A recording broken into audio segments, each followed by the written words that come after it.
It's Steve Robertson, Muddy River Ag here. This is the Horsch Joker 6RT. Another good feature with the Horsch hydraulics is what we call the soft ride system.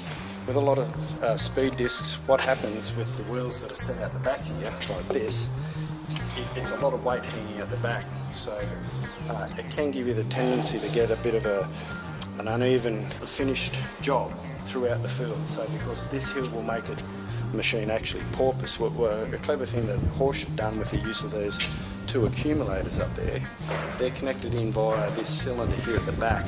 So obviously those clips are out when you're in working in field working, but those silver clips. But what they do, you bring the cylinders up, these wheels will be up here a little bit, you put it into float, and those accumulators actually make that cylinder work like a shock absorber. So this takes all it acts like a suspension system for your wheel assemblies.